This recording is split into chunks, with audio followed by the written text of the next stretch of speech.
Yo, guys. Coach Theo. Uncommon sense. Uh, kind of tired, guys. But now we're here. We're live. Doesn't even show on camera, even though it's standing so close. But I have my famous protein yogurt here. I'm gonna enjoy. Had to take a shit between client calls and this, and I need to eat something. Oh, bon appetit. Gonson Anderschinder said, has a little clown world NPC emoji kind of thing as picture it looks like. Oh, the timer restarted on the stream. Can you guys say hi and confirm that we're live? Oh, well, yeah, I see people coming in and the like. Tjena kingen, tjena DK. Hur är läget? Hi. Oh, nice hair, he says. Well, thank you. Thanks, my man. It's quite long. I'm growing it out. And Aram is here. Good to see you again, Aram. Even better tan, DK says. Passa Caglia, that's DK. Donkey Kong. Psst.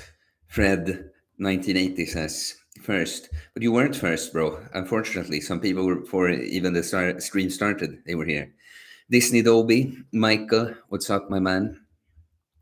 We have some questions here. I have at least one other that I collected outside the stream. Gotta eat a bit, guys. How are you? Nice to see you here. Can you like the stream and talk to me? Say hi. I've been eating so many carbs today. So many carbs. Mia He. Hello, King Theo. How was your vacation? Any new realizations you gained just from being on vacation? Lol. Well, quite a bit, man. Quite a bit. I always around this time of the year is often kind of it depends on what has been going on, of course, but often it's a little bit of a peak that I'm gonna be lean. I'm gonna be there. It's summer. I'm gonna be vibing high in the way you just kind of do from the summer. Sometimes I'll be surrounded by a bunch of people I know and love, family and just extended family kind of, and yeah, I often find myself vibing quite high and inspired and creative at this time. So yeah, quite a bit. I can talk a bit more about it later. We're having a little intro here. It's waiting for more guys to tune in. Tomo Budimir has a question about what to do when fasting, because when he's so hungry that he can't sleep. We'll get to that. Daniel Abovan says, I am the storm that is approaching. Interesting. Andrew Mueller is eating bacon, potatoes, tomatoes, and a peach. Sounds good. I'm eating protein yogurt.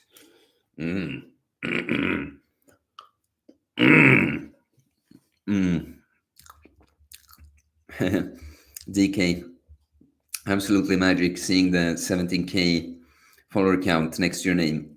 Remember when I was like subscriber number 3? I do, man. I do appreciate all your support throughout the years. Mike ICP, do you prefer to ask a girl for her number or give her your number? So it's different. It's, mostly because I just did my video about the celibacy, and I've just honestly been involved with one girl, like for real. But in between, I've felt like I should approach some other girls, even when I haven't felt like it, I've just tried to keep that muscle, So if I've actually had the intention that I definitely want to see this person once, I would get her number so I can suggest it and drive action forward. But sometimes when I just kind of wanted to go out of my comfort zone and approach a girl, and then maybe I don't even care if I'm going to go on a date with her or something, then I just given my number, and if she doesn't use it, it's like, okay, well, that wasn't the point anyway. I just try to face that little, that we all guys can have fear of rejection just going to a girl speaking like that. And if she takes me, maybe I would see her, so it depends. Brice Chase said, love the look, champ. You could pose for Playgirl and teach history to college students same time. That's funny. That's funny.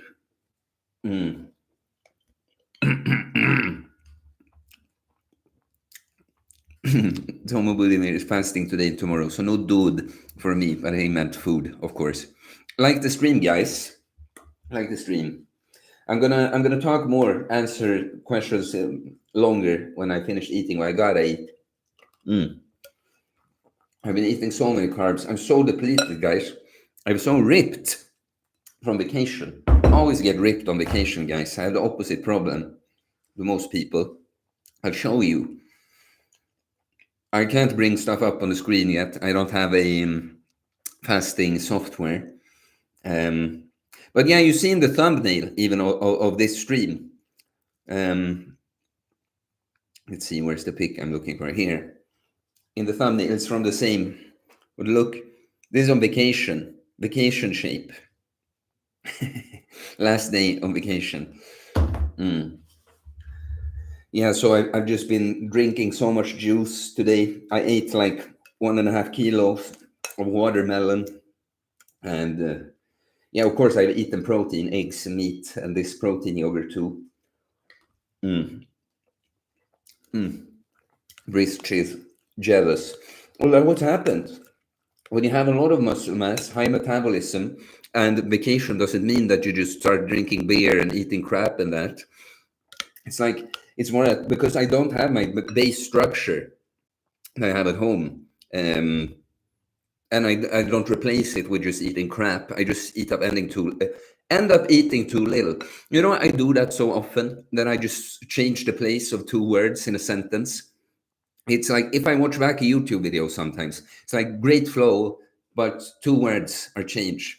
Like I know there was one, the mother of all learning. I said once the learning of all mother, for instance. And yeah, DK Theo, bro, I have to go. Currently written over 75 different piano pieces this summer for my new deal. I have to go, but text soon. All the best as always. So proud of you always. Sansoda. Well, thanks, DK. Let's see each other soon, actually. It was too long now.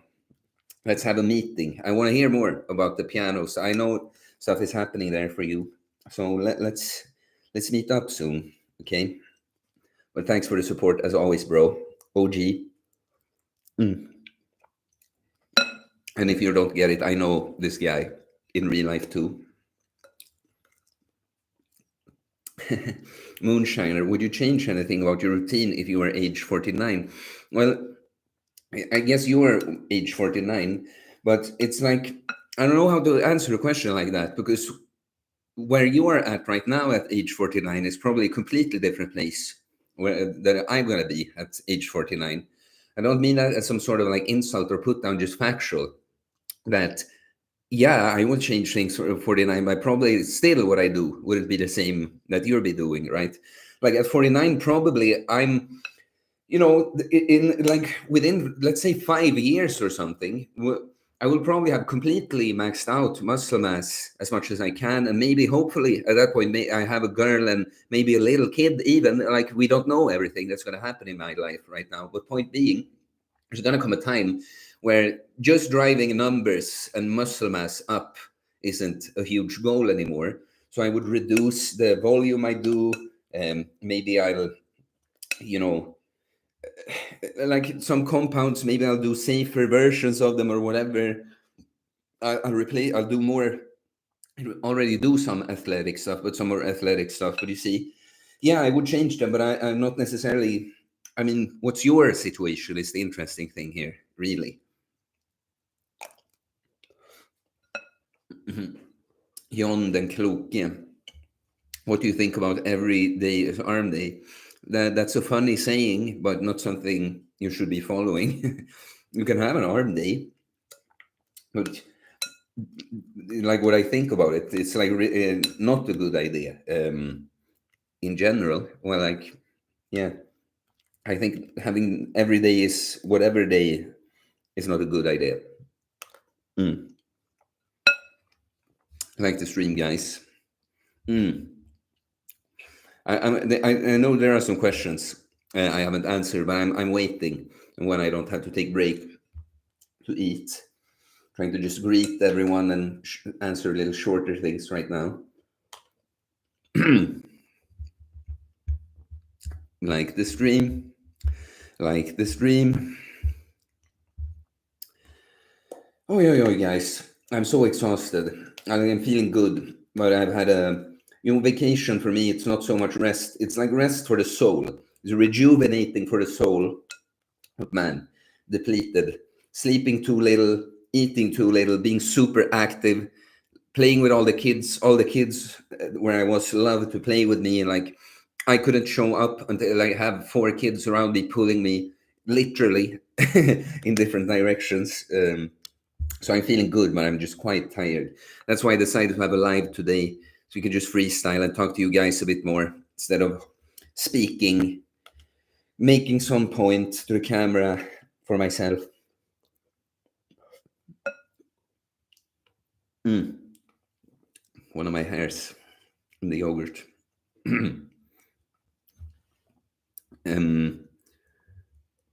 What you eating? My protein yogurt.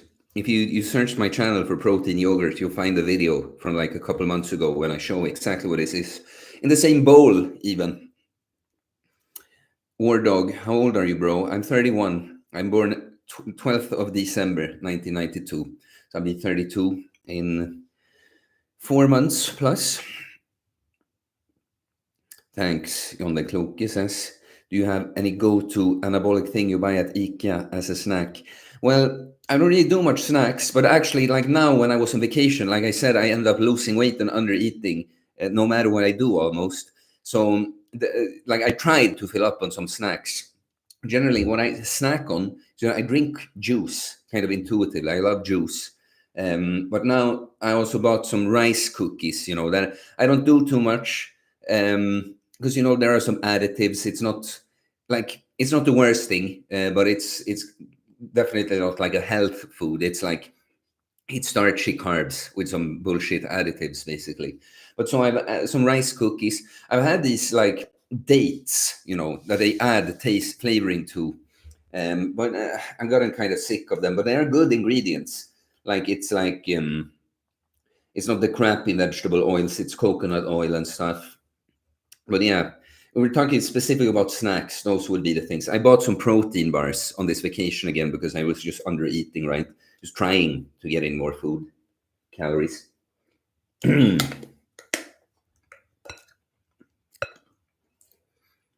War Dog says, looking good for your age. Well, thank you.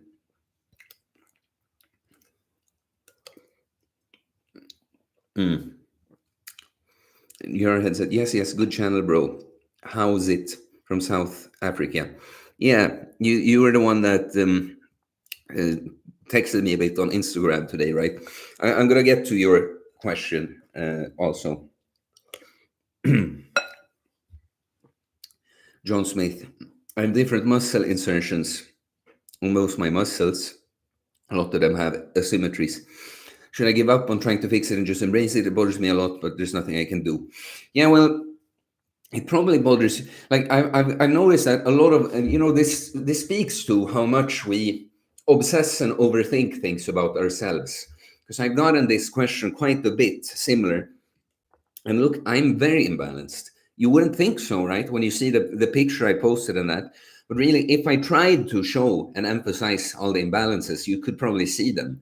And so you see, in my mind, it's been like, oh, this is imbalance, this is imbalance. My left leg is much less big, and so you have a favorite side to pose with and all that stuff.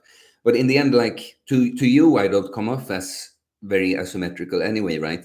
So you can of course have that in mind. Like if your left biceps is weaker, for instance, smaller, you can do unilateral movements and start with the left and not do as much on the right and stuff, and see if you can even it out a bit, but also embrace it and realize all of us are asymmetrical. It's not going to go completely away.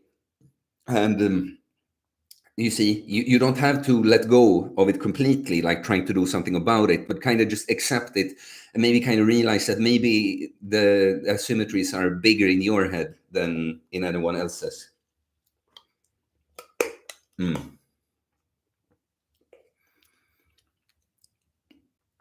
Andrew Mueller says you can't change where a tendon attaches to the bone. No, but even if you say different muscle insertions, are you sure? Like maybe your muscle, some muscle is bigger, like locally closer to, like a biceps could be bigger, locally closer to the elbow joint on one side, blah blah blah. But yeah, but point being, everyone is asymmetrical anyway. So yeah, you can try to do little steps, but embrace it in the end. Everything on my left side, much smaller, much smaller. Mm. Mm.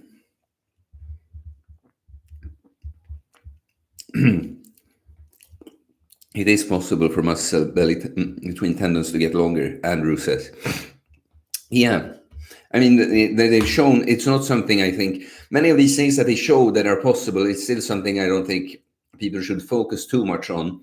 But it's like, let's say the quad, there are four heads to the quad, like the name would suggest. Certain squat, foot positions and that emphasizes different areas of the quad. But it's kind of really like training your quads well all over. That's the point anyway. But point being, you can have like local hypertrophy in a muscle. Jarhead. Yeah, my right arm is a bit bigger. Arm wrestling. Jon den Kloke, is it okay to skip leg day or not okay in your opinion? Like asking like that, no, it's not okay. I mean, why would you? That question is to me like, why would you want to? Why skip leg day? It's like why you want to have weak ass little chicken legs with a big upper body. It's like, or I mean, why skip leg day? It's like it's not only is it okay? It's like, are you stupid? Is and my question is like, why not? I am not seeing the reason. If you're gonna train, be serious about it. I feel like someone that skips leg day, we can't have much in common. Like you must be doing your training for completely different reasons than I do, because I can't even fathom why should skip leg day. Like other than it's tough, you know.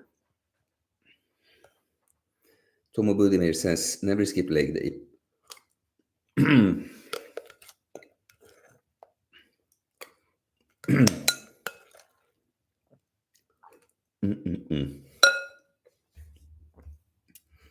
Raphael 0654. Big marble, small marble. I don't know what you mean by that. Cesar Andreasson, thoughts on Smith machine for hypertrophy? Yeah, I actually haven't done all that much in the Smith machine, but it's like I prefer free weighted exercises. Or of course, you can get more stability. Um, yeah, no, it's my thought is just that yeah, no, it's good. I have personally have just not used the Smith machine so much.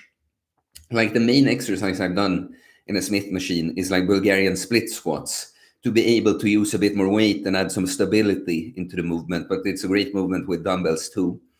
But yeah, no, it's a good machine for sure.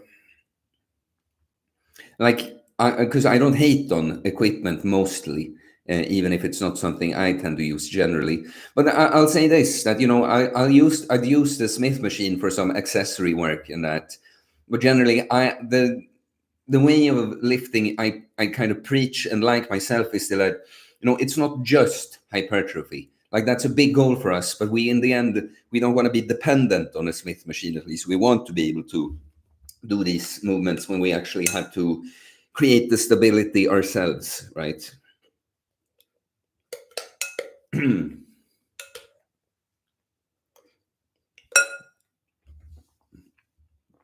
Raphael is a great name. Andrew Mueller says, you see that, Raphael? You have a fan here.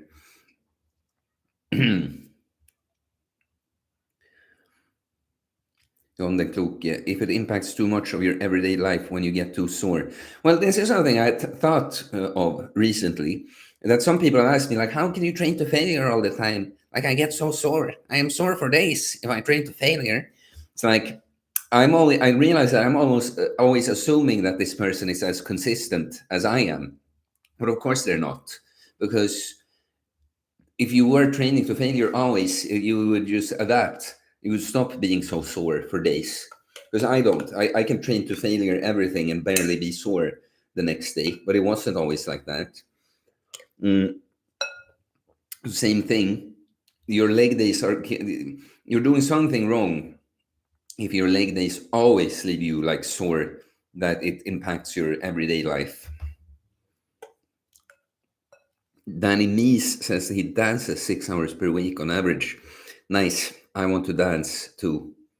And he said, I dance a lot and still want to fit in pants, so I skip leg day. Yeah, it's interesting how many guys always have the excuse to not train leg, that they're doing something that really doesn't take so much strength for the legs. Oh, I dance. Oh, no, I bike a lot. So therefore, because I do this thing that isn't really heavy at all. That's why I skip leg day. It's like, you just say that you don't want to do it. Fit in pants, get bigger pants.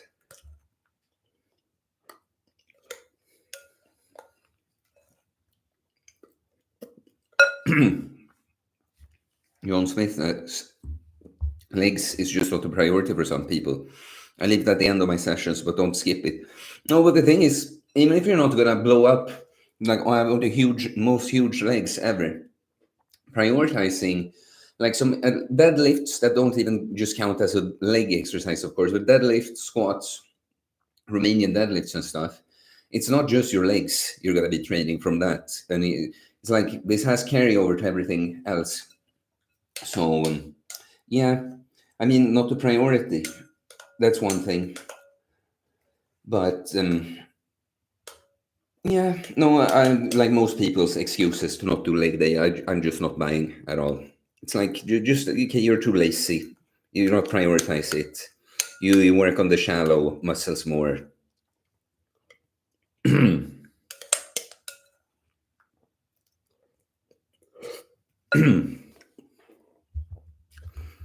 Volina, hey man, do you eat enough fats? Why are you worried about that? This is 10% Greek yogurt, 10% fat Greek yogurt. I ate 15% fat ground beef before, that I fried in tallow. I ate 6 eggs this morning. I'm pretty sure I'm getting a good amount of fat with all of that.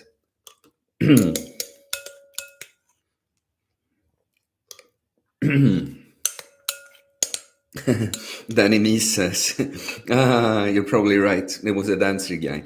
I love that. I love when I call you out and you admit that I'm right. That's good. That's very good trait to have. To be able to take it like that.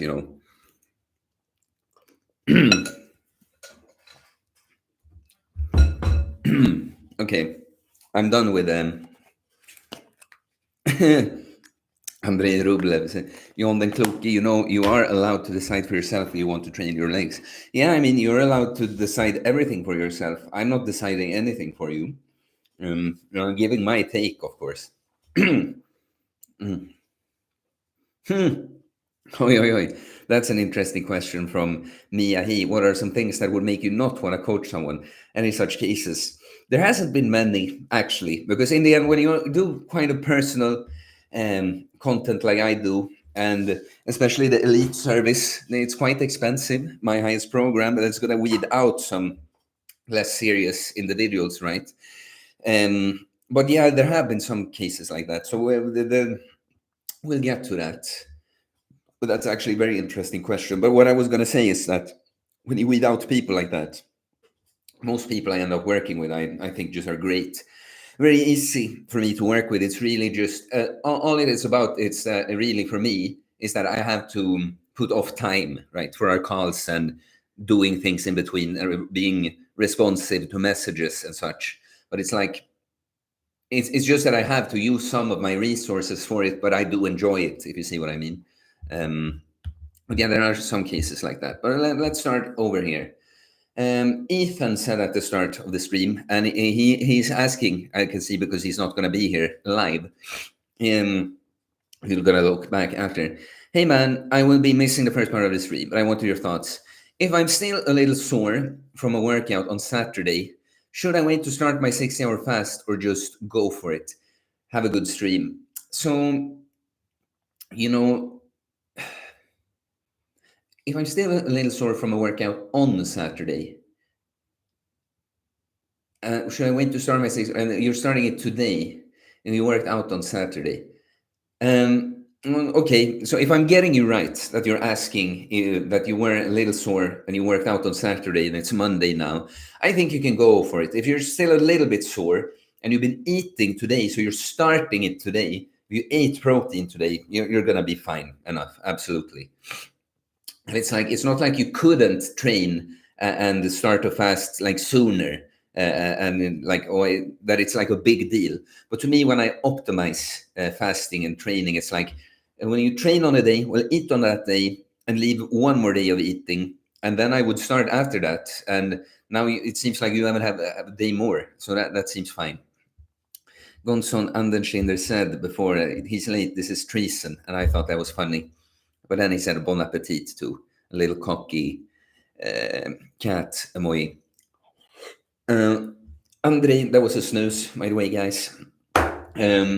Andrei Rublev asked, what kind of martial art or combat sport you want to learn? So I'm not even sure, because I don't know much about it. It's like probably some kind of wrestling thing. Could be jujitsu. But to me, it seems like I'm the kind of fighting style that suits me more is some kind of more wrestling and grappling sport. So jiu-jitsu would be high on the list, I think. Yeah, I guess that's what I have to say about that. We'll get back to. Let's actually take the one that I got asked by someone on Instagram.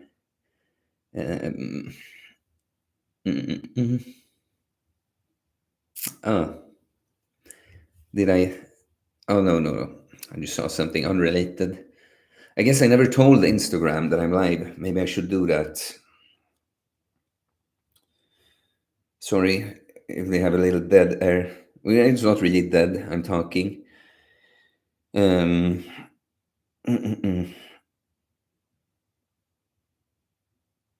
What's up with this? Interesting. Oh, there we go. Like the stream if you haven't, guys. Sorry, I'm gonna tell people on Instagram that the stream is in fact going. There you go. Always stare into the camera when you post, when you take a picture. So you're looking right into the eyes of people watching.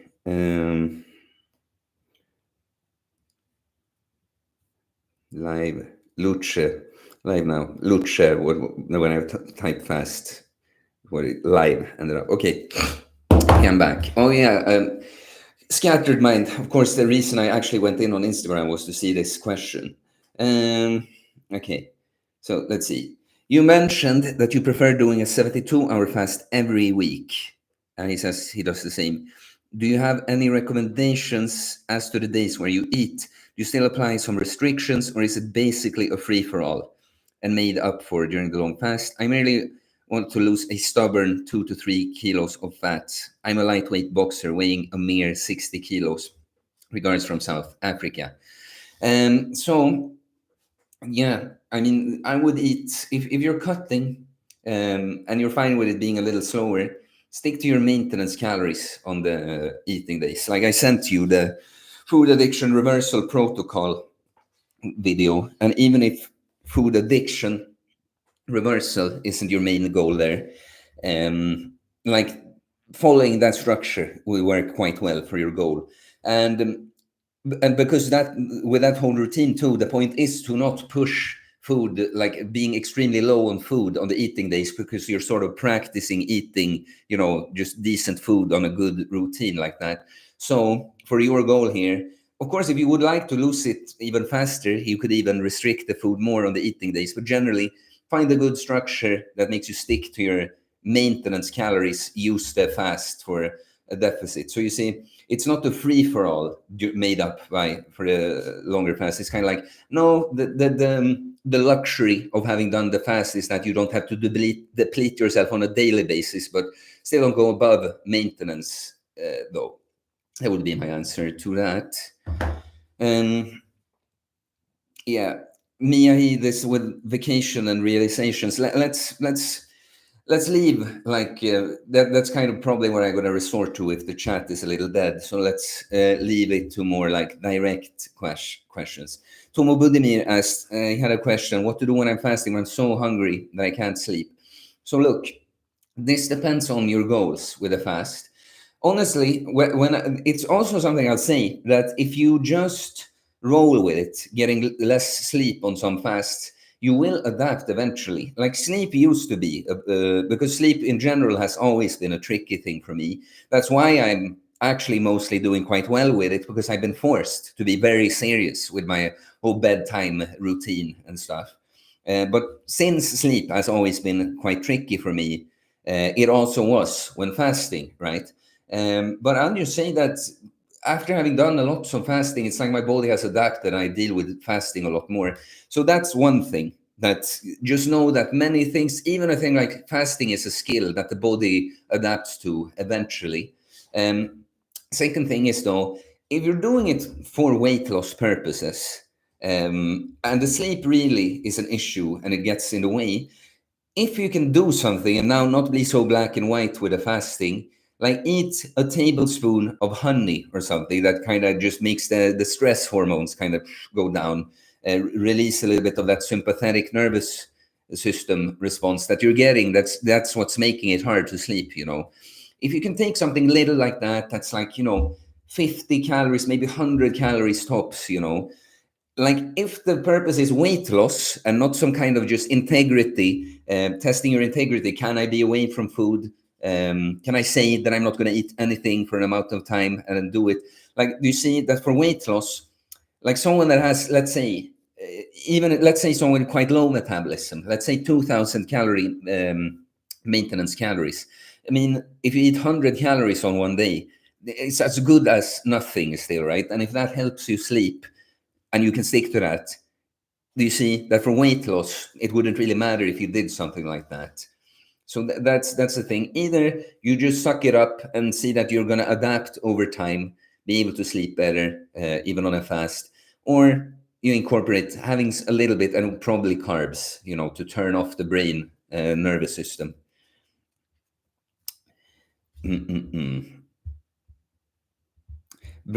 Cheese, what is your take on intermittent fasting? I went until almost noon to eat. Well, my take on it, I mean, it's something I've been practicing for years, right?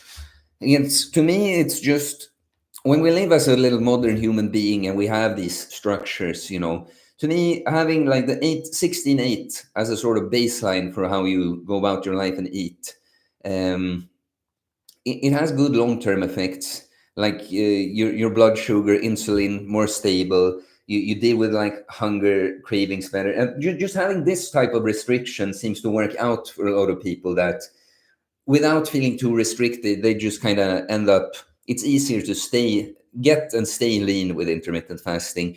To me, like fasting, the long fasting is really what has the most profound effects. And the intermittent fasting is sort of, it comes second to that. Um, to me, it's more like, it's not so much that like physiological, such a magic effect from doing intermittent fasting. Like some, of course, from long term, intermittent fasting have some of the effects of prolonged fastings, with food addiction and this insulin sensitivity and that. But to me, it's mostly, it's just a good structure. It's a good place to start when you're just creating your everyday routine. And I think when you get into it, as anything, I think be overly strict with it when you start with it, so you get used to that. But then it's not good to always be fixed with this eating window. Like now on vacation, when I was under eating already, almost no matter what I did, I end up eating in a bigger window, because for me now, my total calories would be more important than sticking to an 8-hour eating window. But at home, it was like maybe 5 days out of 7, I actually have like an 8-hour eating window. maybe a few days when I feel I just had to eat something more because I'm not eating enough. So be rigid when you get into it. Then you can be a little bit flexible, but having it as like in your backbone, as I would say, I like. I like intermittent fasting. Um, some of these we read. Gonson Anderschinder. Have you read Sun and Steel by Mishima? I started yesterday and it's interesting so far. I'm not a big reader. I'm not a big reader, so I haven't. But I'm glad you're enjoying the book. Um, the Dakota logs. You will be proud. I know I am. I was able to squat for the first time in a decade without issues despite my leg injuries. You know, I am very proud. I've seen you comment on lots of videos, the Dakota logs, and I think you said you're a veteran and that you had to like squat in a pool or something. So I'm very proud of you. Like I am actually in quite an emotional is almost wrong to say, but I'm in a very like grateful state right now, and it's like easy for me to like be moved by something, and just knowing that a guy that's been watching my videos, that's been struggling, being a veteran, having to squat underwater even, and that was able to squat for real for the first time in a decade. That's beautiful, man. So I'm very proud. That's great news. Great news.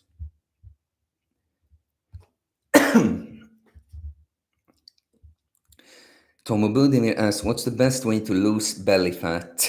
Running/walking. Well, there's no way to lose belly fat specifically. You don't spot reduce fat. You lose fat in the same order you gained it. And so whatever makes you lose fat for long enough, losing enough fat for it to also disappear on your belly. That's what you have to do.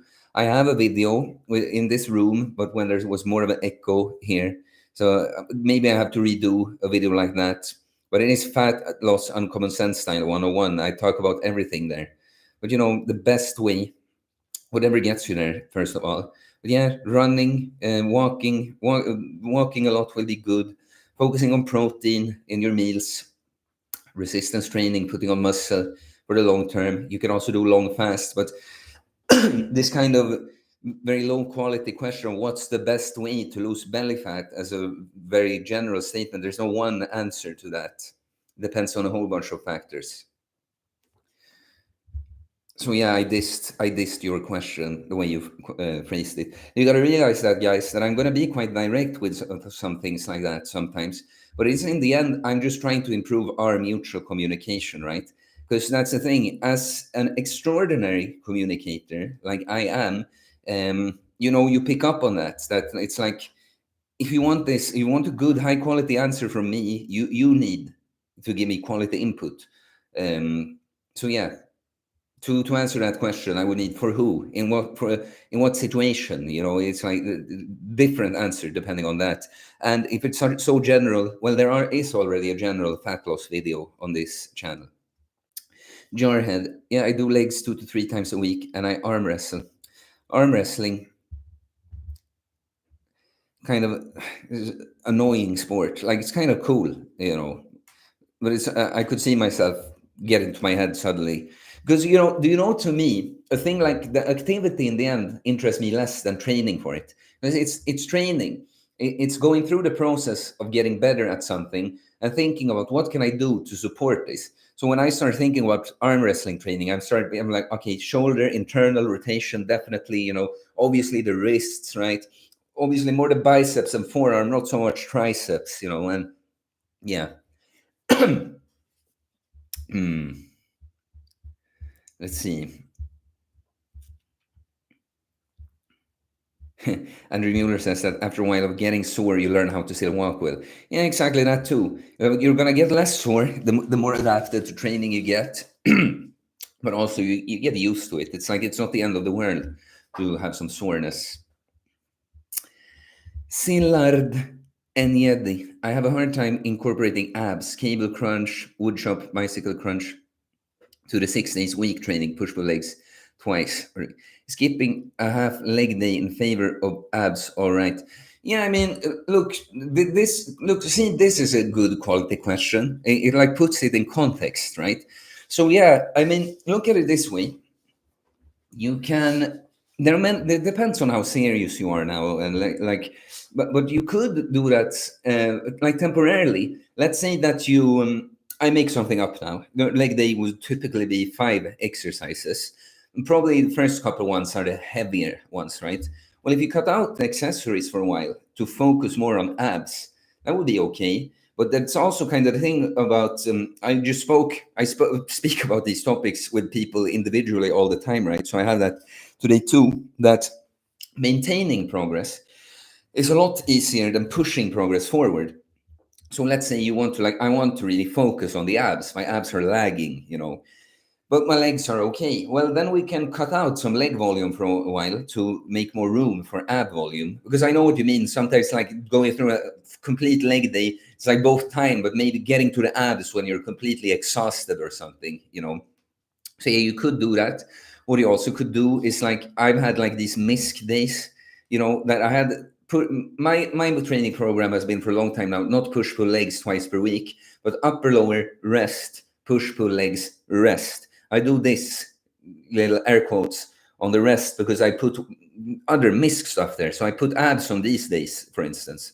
So you see, you could do you could do, if you could find time to do abs on short sessions outside the gym sessions, that could be a way to even get abs in without reducing the leg volume.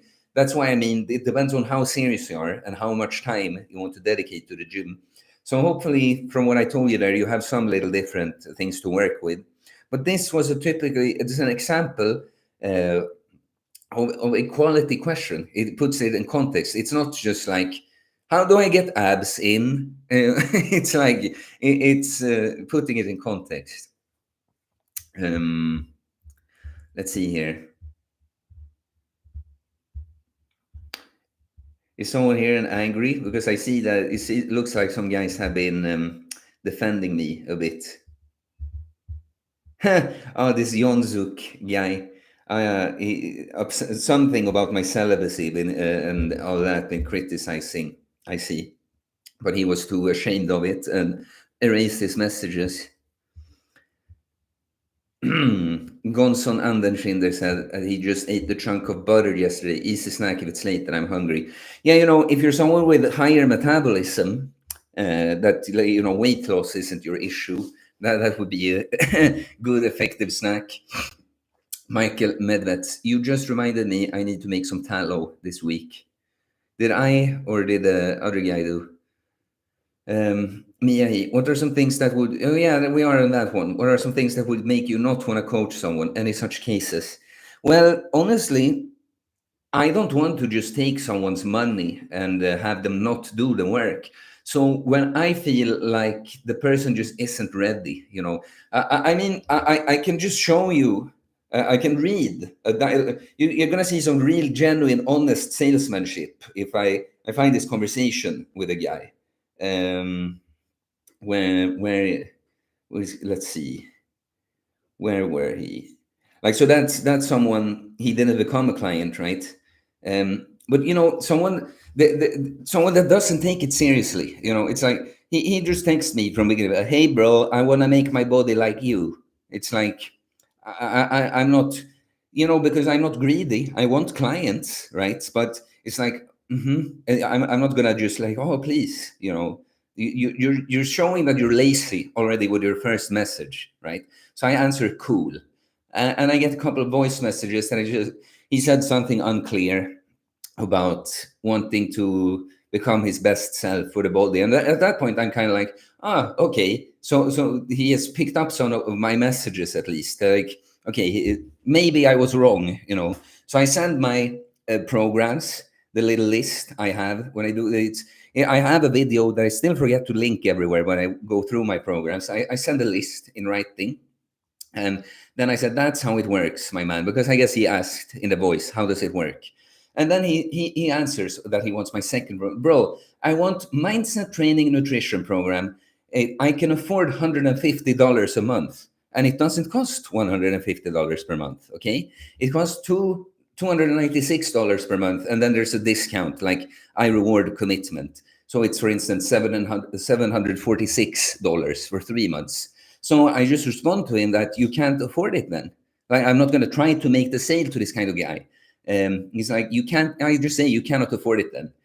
And this is the type of person that he is lazy. He doesn't value self-development. It's not about just me getting what I'm worth. It's like, this guy is clearly just gonna take a lot of energy from me, and will he even get the work done? It's like, I'm not just gonna try to take his money and have him fail, right?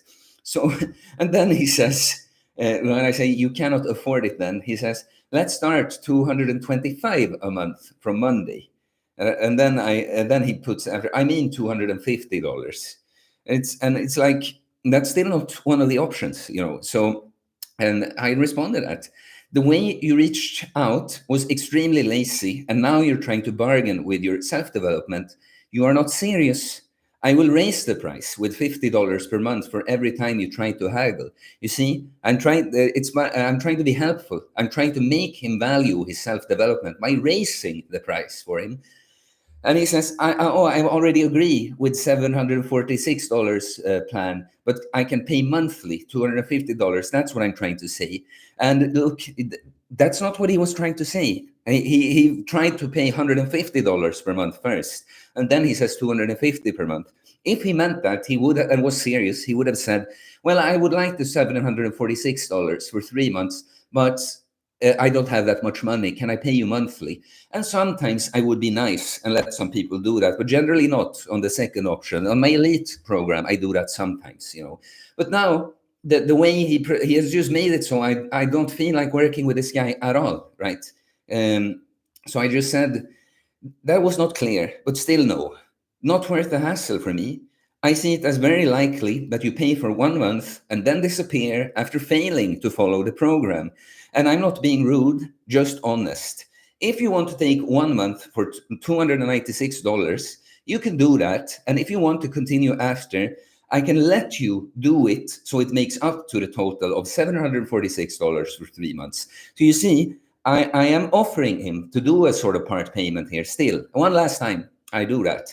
And then he needs to ask all these questions. It's like, a training app and video call, and I get this, I get that. You see that all the people that are so worried about squeezing out the most they can out of you on paper, they're not serious. Like the most serious people, they just sense, they just intuitively know that this is the guy. Okay, that this is kind of what I'm getting. Well, I trust this guy. I've watched his videos. I trust it, so I don't need to ask all these questions. Working with the guy in the end is what I want, But this guy, it's like, of course, I'm not saying outright no, but I kind of feeling I don't want this guy, right? And then he says, I say, yes, call before to set up and one at the end of the month. But honestly, man, are you ready for this? I want people to get results, not just take their money. I don't get the feeling that you value self-development enough to get it done. And then he said, yes, I'm ready. Monday or Tuesday, I will text you. I said, all right, man, expecting him not to text me. He didn't text me. Okay. So that's an example of someone that I give the chance, but really, I don't want to work with people that are cheap with their self-development. It has to be so messy. Make me work to even get to help, as in lazy communication, short answers, reaching out to me. But hey, bro, I want to look like you. It's like, what? Say what you want. It's like, yeah. So that, and then I just say there is a few. I want people generally, my clients, most of you guys, clients that are watching now, you message me too little. You report too little to me outside of the logging, the training and diet stuff. Like, you should just report, you should chat more to me. But there's been the odd person that just does not get boundaries and what things make sense to send me, and kind of think that they're my friend now or something, and spans way too much stuff that's just unrelated, right? And that kind of person can be kind of a drain too, of course, because I want to be responsive to my clients, so it's annoying when someone doesn't understand that. Yes, send messages, but maybe there's a limit. Maybe exactly every little thought you have, maybe you don't have to bring by me. But honestly, that's very rare. It's been very few. So there you have some examples of what would make me not want to coach someone. And one major thing would be seeing that they are cheap about their self-development. So like, they don't value me, and they're not going to value themselves, and they're just not likely to get it done. The most helpful thing I can do is like to that guy, then even raise the price and tell him you're not serious enough, right?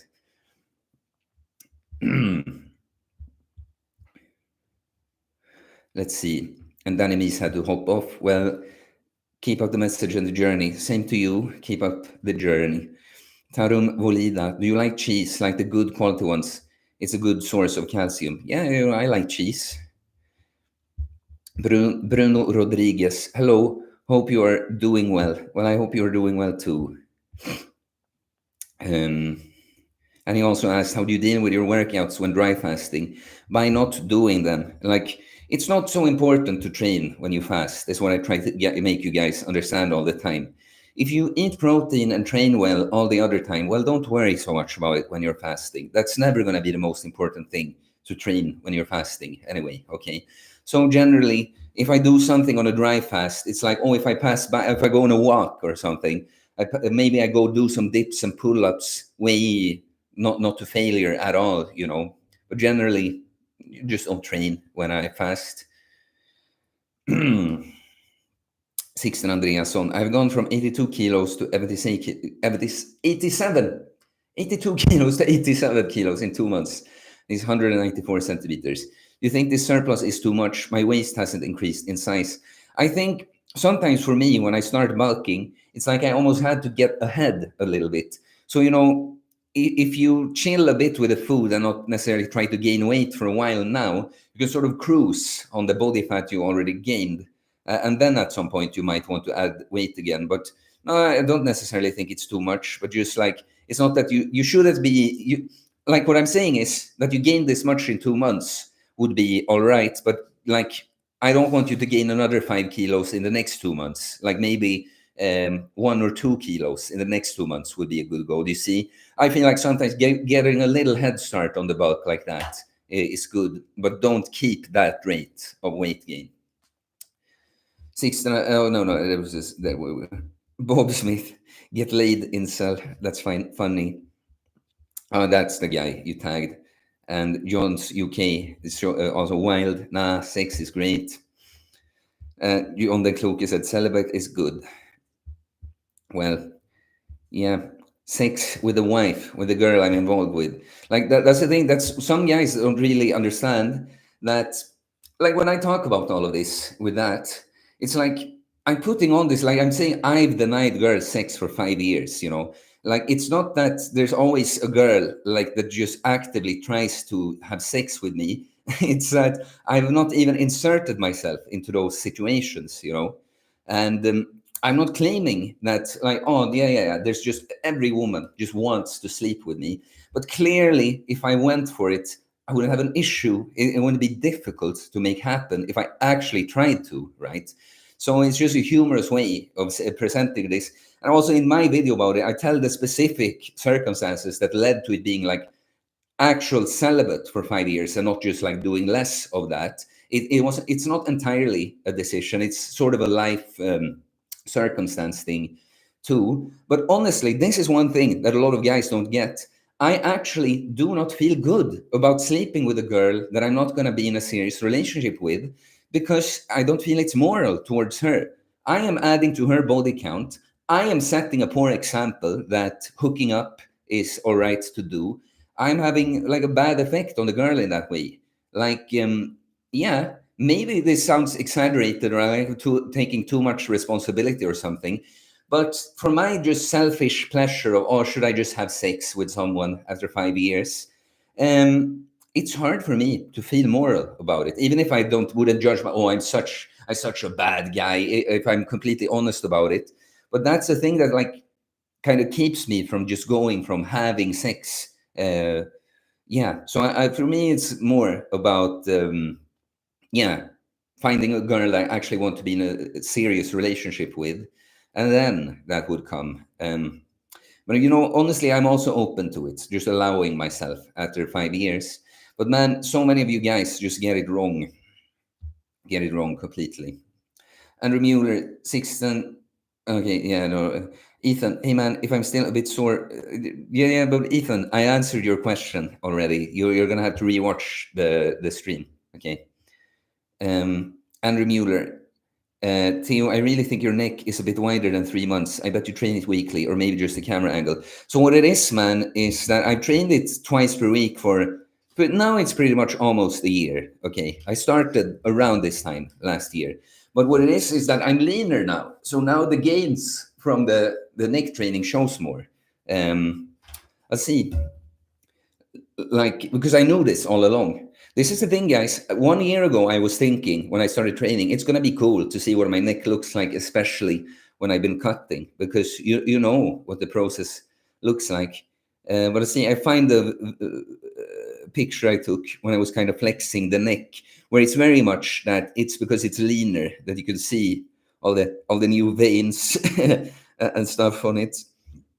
Um, where do I have it? There.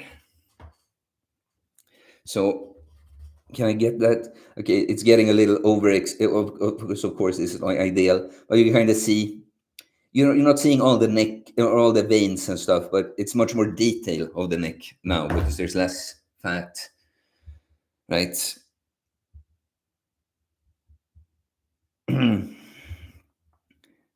Raphael 0654 says, if you cut out all refined carbs, white flour and sugar especially, it will eliminate the gut bacteria that cause hunger pangs. Well, I just don't quite agree with that. Like, refined carbs, sure, many of them you should avoid. But I'm not thinking, to me, the carbs, it's like more, it's not about cutting it out completely, necessarily, it's like, how often do you eat these things, what frequency do you eat on in general, and like, how processed, like, are you eating refined carbs, like, honestly, to me, to just eat cane sugar for someone like me, it would just be like very fast energy, and it wouldn't really cause me all that much harm, probably. But if I eat it in a complex with a bunch of other, like some seed oil, other crappy artificial ingredients, it's so much worse.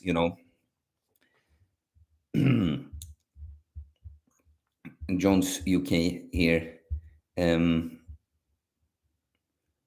uh, uh, uh, Yeah, Martin, just because I saw you, my moderator and the client here, but we kind of, like, we haven't really. This is because yes, you said it, you yourself, you reported too little. Like, I even tried to have a call with you, bro, to discuss, like, even either just concluding our phase or discuss the future. But you see, when I see a little too little dedication from you, I'm not just trying to milk more money from you, like, oh, do you want to extend the coaching, because you would have told me by yourself, like, we've discussed that in the coaching too, that maybe you have asked things a little bit. But yeah, well, 84 to 92 kilos, we built you up quite a bit, of course. It's not like we didn't accomplish anything. That's not the point. But definitely, you could accomplish even more if you tried a bit harder and, like, communicated a bit more with me. But still, that's nice.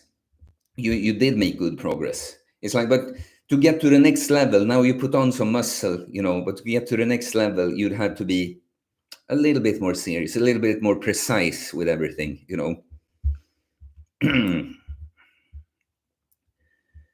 Jones UK said, you should eat and wait till you're not sore so you can get the full benefit instead of waiting for muscle to be repaired. Ease into it by having mostly protein. Yeah, you talked about, you answered Ethan. Yeah, but the point is, though, if you are slightly sore on the one day and you're going to eat on that day and start a fast on that day, you're probably still recovered enough, because you have eaten protein on this day. You still have, even after your last meal, you have amino acids in your system for quite a while, and you're going to go sleep. So you see, it's not that you have to go into a fast feeling just completely fresh and recovered, but you just shouldn't go into it being like super sore. That's kind of my point. Raphael says, eat a clean diet, fasting becomes more comfortable. Yeah, for sure. John Smith, how can I join the Discord? Yeah, sorry, I forget about it all the time. I just check in from time to time. It's kind of annoying that this rule with Discord invite links, that it just expires, because yeah, otherwise I could just have a standard one to link, but now it keeps expiring. But I'll post a link in the chat. There we go. Here. That's a link. On the cloak, yeah. What is the most anabolic activity you do except working out? Eating? Uh, I'm not sure what you mean exactly. Like, there would be eating. Yeah. Sleeping isn't, yeah, well, I guess it's anabolic too. But like, anabolic, I'm not exactly sure what you're fishing for there. Pat Gaming's Apastyle says, I wish I could get sore with my biceps and side delts. Well, I think like these two muscles in particular that you say that, they are muscles that are like notoriously tough. I would say, like, they don't get sore all that much, but they can. And so try some incline curls, okay, like a 45-degree angle, and let your biceps come, like their arms behind you, curl like that. And if you can, if you have rings, try the pelican curl. You're probably going to have to look up a video on how to do that. Pelican curls can get you sore as hell because it's a huge stretch, and it puts the most stress on the biceps in that like lengthened position. The side delts, you go crazy on some upright rows with intensity and do drop sets and stuff. Should probably be able to get a bit sore in your side delts. But here's the kicker: you don't necessarily have to get sore to drive progress. But I know it's good to feel every once in a while. But as long as your numbers on the exercise, if you're training at a high intensity and you're making progress, it's good enough. But now I gave you some suggestions to maybe actually experience some soreness. Szilard and Yeti said, thanks, mate. Well, you're welcome. Mario Moriel says, why would you wish to get sore? Soreness is just a burden. Not getting sore doesn't mean you didn't work hard enough. No, my kind of thing with soreness is that, of course, when you get into training, you got to expect to get sore, right? You can get sore even if you're training at like 50%, if you're really a complete noob, right? But then soreness to me is like, you shouldn't be sore all the time because then you're either overtraining or under recovering, probably the latter. But if you never get sore, that might be an indication that you're not really pushing it hard enough either. So feeling some soreness every once in a while, that's kind of where you want to be.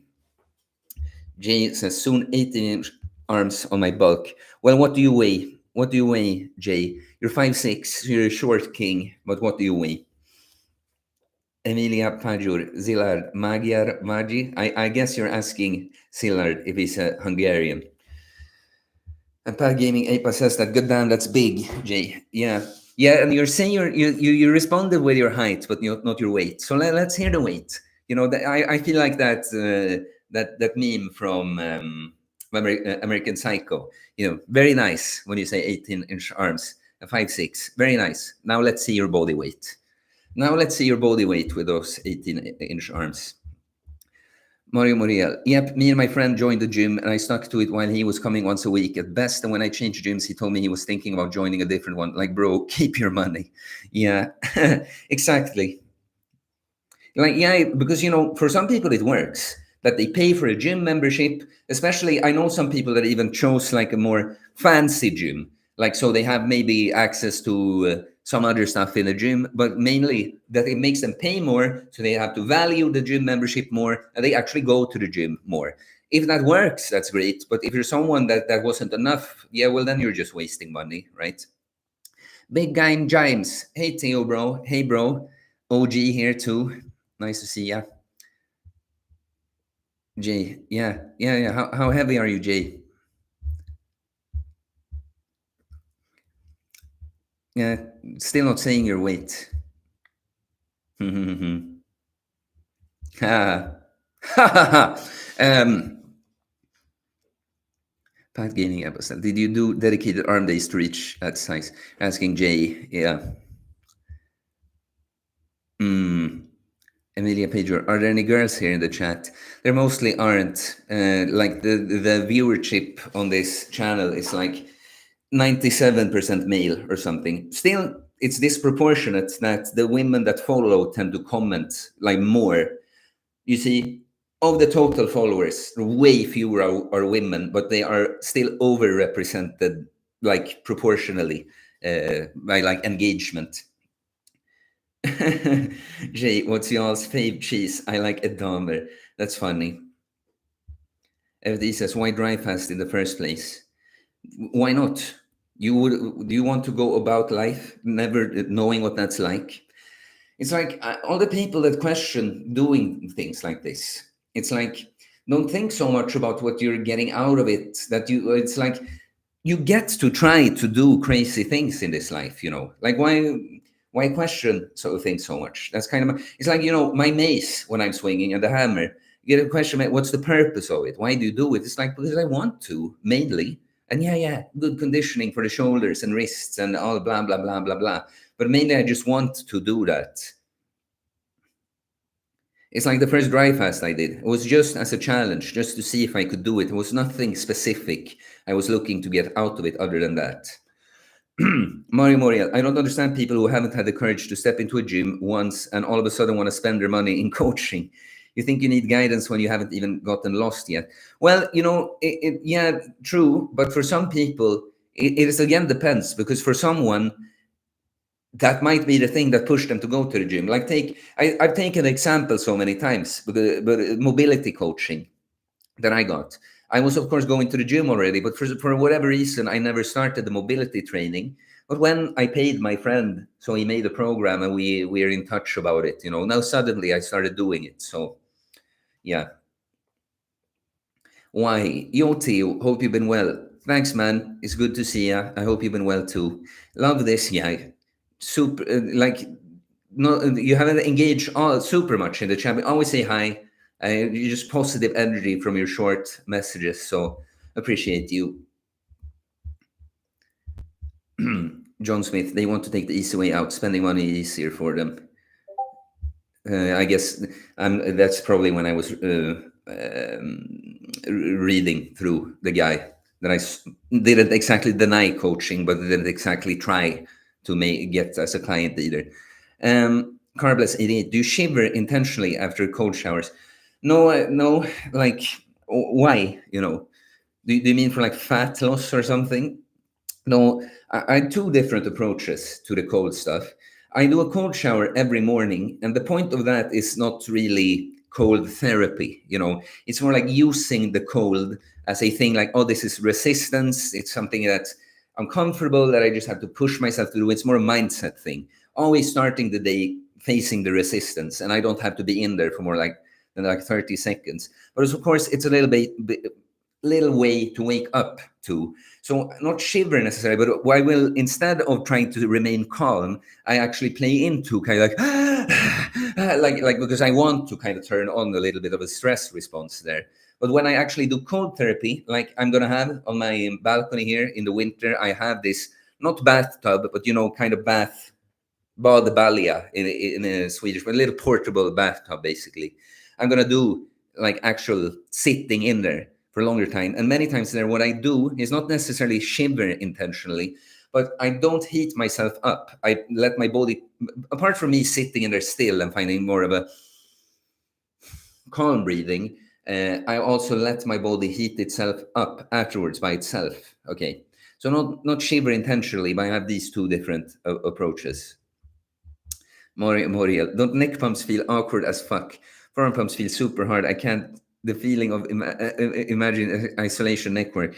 Well, you get used to that too, and the front neck pump just looks good. I feel like, but you get used to it. I trained forearms quite a bit this year too. Actually, made some pretty good forearm gains. I'm not finding a very good angle here, but yeah, you probably see. But a small wrist. You see, some people would come up with, oh, I have small wrist. I'm not going to get big forearms. Well, I get this big contrast. That's what I get. Do you know what I think about? Maybe someone knows more about martial arts, but I've thought about. I have quite small hands, actually. But I'm quite strong. And I'm thinking about if you learn to punch well, because I mean, I've done a few individual like sparring sessions, but I wouldn't say that I'm actually good at throwing a punch. But would it be the case that if you can put more force on a smaller fist, that is kind of like the high heel effect, when you put a lot of force on a small point, like could you do that? Like hitting a smaller area and more force on that area.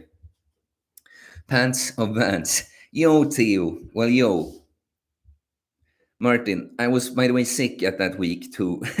I will consult you for fasting a couple of months. Yeah, I guess we did talk about that a little bit, that you like maintain progress for a bit.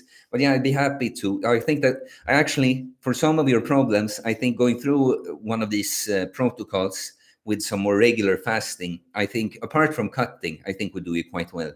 So I'm looking forward to that, my man. Yeah, Jay weighs 90 kilos. According to my fat caliper, I'm between 18 to 19% body fat. So I don't believe that for a second. It's like probably closer to 24% body fat or something like that. 90 kilos, 5'6". Yeah. I mean, you're quite huge otherwise.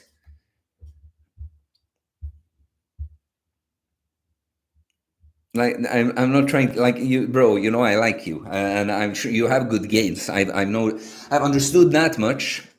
But I'm saying you're probably just a little fatter than you think right now.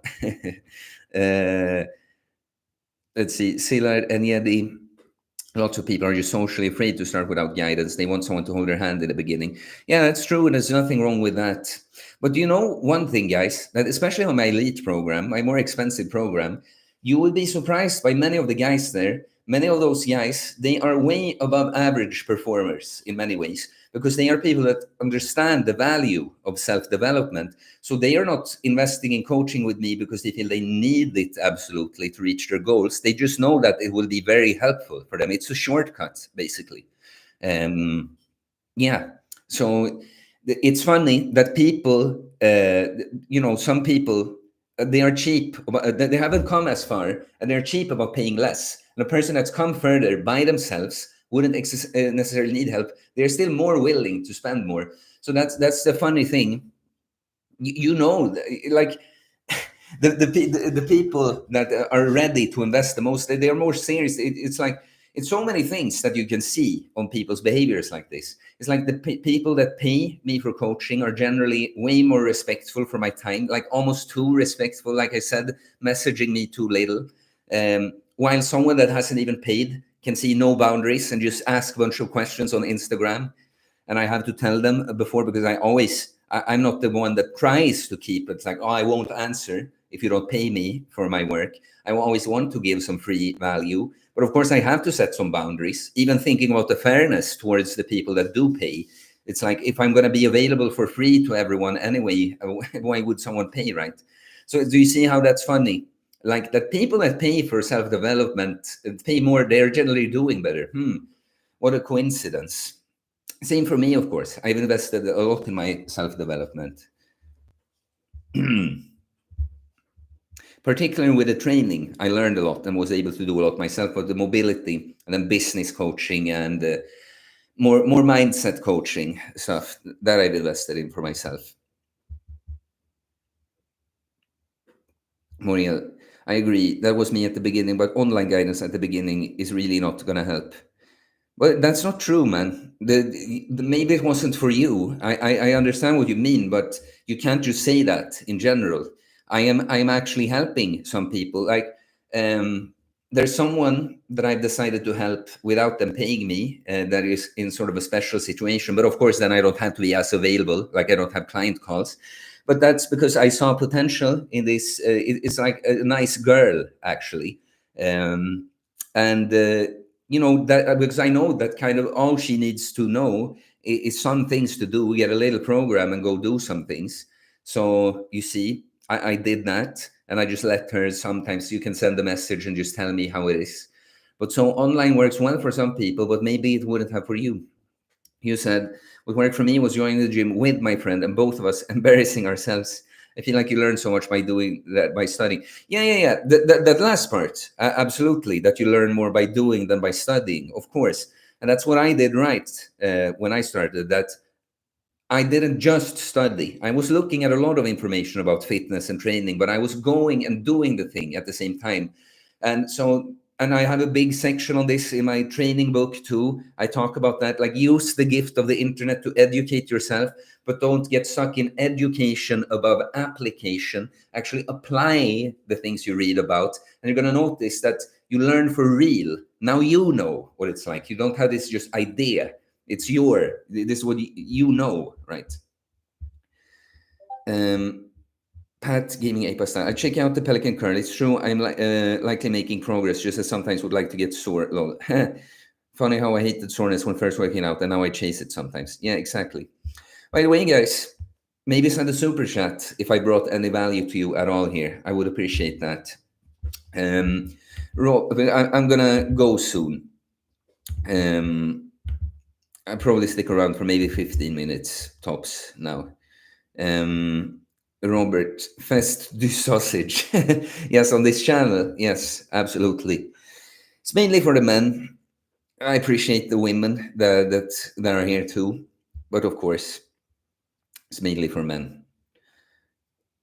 Mia, I found it very interesting that you speak some German. How come? I just took some German in school, you know. Ein bisschen.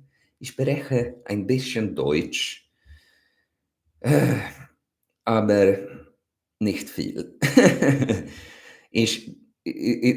Not often.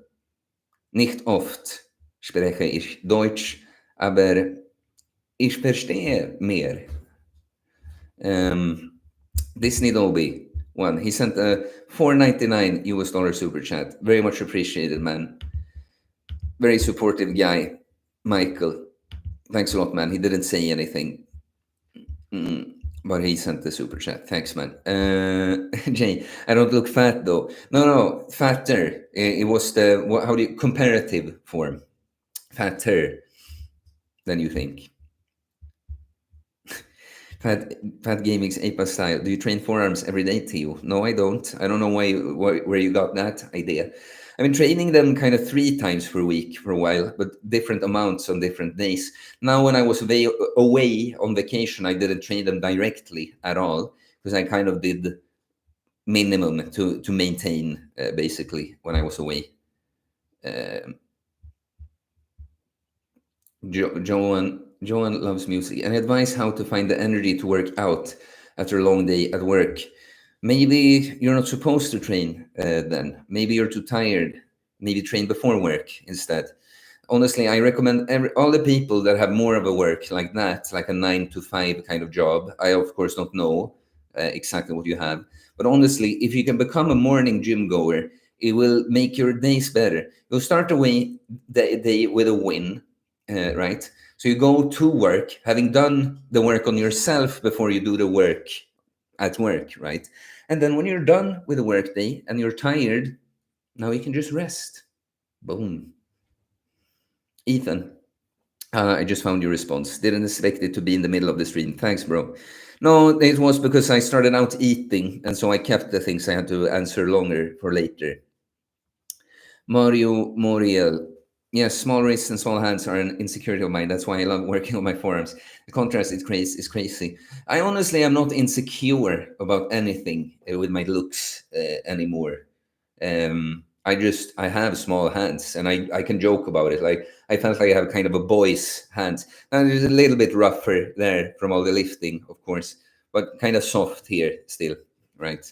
And they look bigger now, of course, because now the hand is closer to the camera. But I don't actually have that big hands.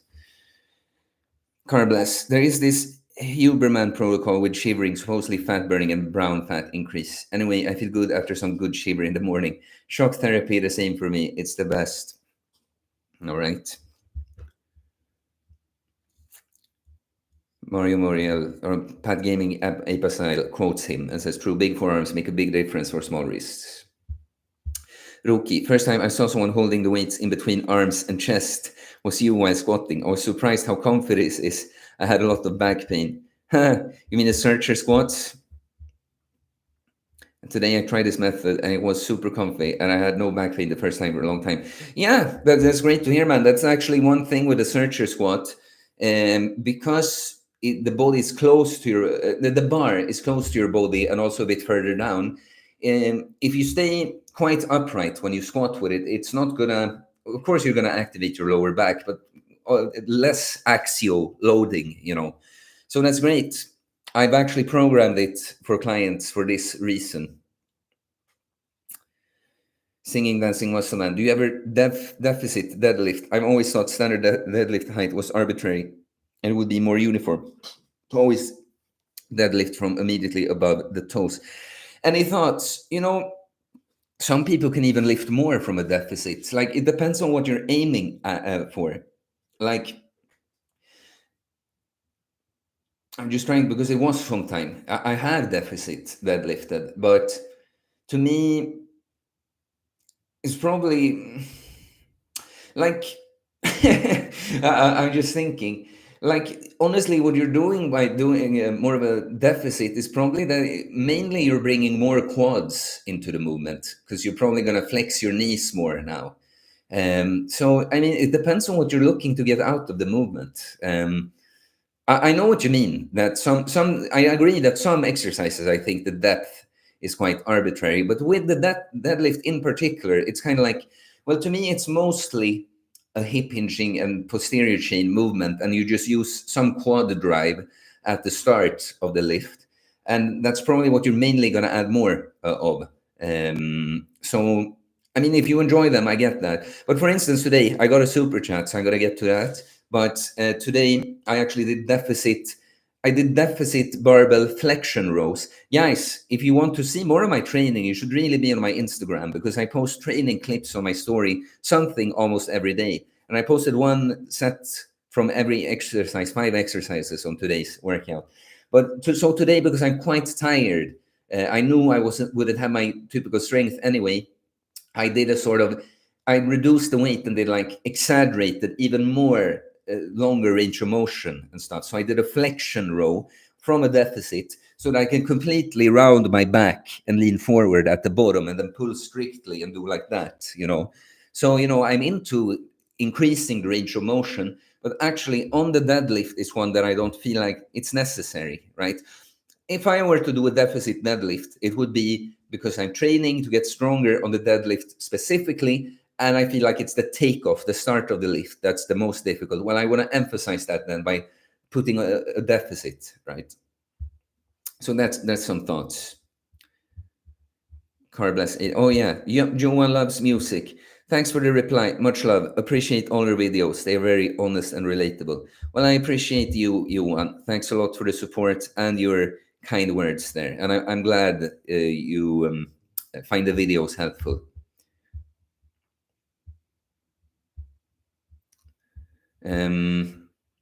Yeah, I'm gonna go soon, guys. But send a super chat if I said anything helpful, like these couple of guys did.